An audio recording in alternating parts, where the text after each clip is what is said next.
To sleep with stones can reveal history or get you jailed for murder. When a renegade archaeologist discovers an ancient Egyptian artifact in Scotland, Dylan McBride's world turns upside down.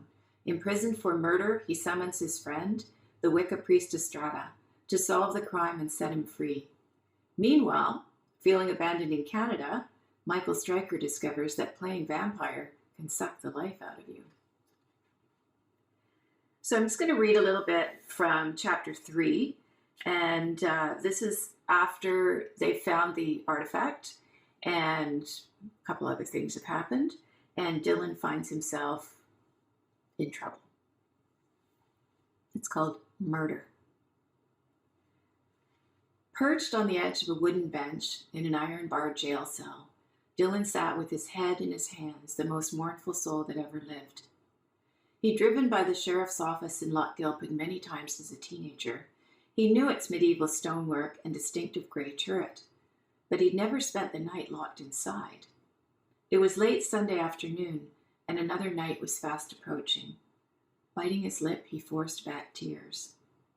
Murder. They'd arrested him for murder. Billy Craddock was there, or rather, Constable Will Craddock, as he now demanded to be called. Dylan knew him from school. His father was a mean bastard who beat him, so did Billy beat other kids. Now he was a cop. It was Craddock that bagged Dylan's cobalt blue coat after examining the silver elvish embroidery with rolling eyes. And it was Craddock that dragged him from the field at Ballymennock, out through the fenced pathway toward the highway, handcuffed and pleading. What's happening? Please tell me. What do they think I've done? Shut it, you knob, was all he'd say. When they reached Duncraig Cairn, Dylan saw that it was sealed off with crime scene tape and swarming with police, and he knew something dreadful had happened. The stones were weeping, tearing the air with mournful cries. Still, Craddock refused to talk, to explain what had happened, or why he was cuffed. An inspector appeared at last and said it. Dylan McBride, you are under arrest for suspicion of murder in the death of Alistair Steele. Murder? Alistair Steele? That bastard journalist from Oban? Christ. He'd been stripped, searched, fingerprinted, photographed, and finally given the opportunity to call his granddad. He couldn't do it. How could he call and say he'd been arrested for murder? His granddad was an old man. News like that could kill him. Finally, Craddock called and held out the receiver, smirking as Dylan heard his grandfather's voice. Words were uttered back and forth.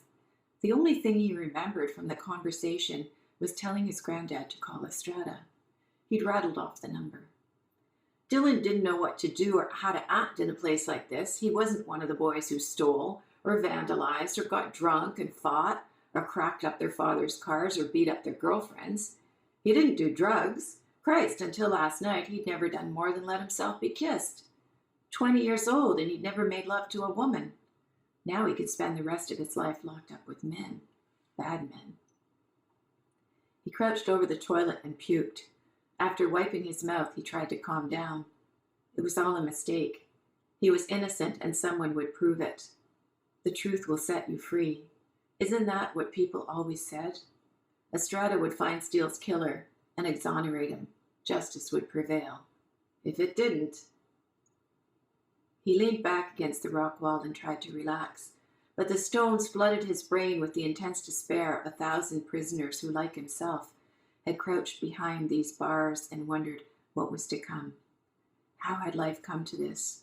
Worse than a bloody beating was the despair of loneliness, the knowledge that you might never again be free to walk with those you loved and who loved you. Mental torment far outweighed anything physical that might occur in a place like this. Whoever said if these walls could talk had not heard their tales. One man tried to hang himself and failed miserably. Another anguished soul curled up in the corner and bit the stone walls until his teeth broke. Both were innocent, just like him. Enough. Pulling back from the stones, he perched on the side of the bench. If he allowed the ghosts of this cell to speak, they would surely drive him mad.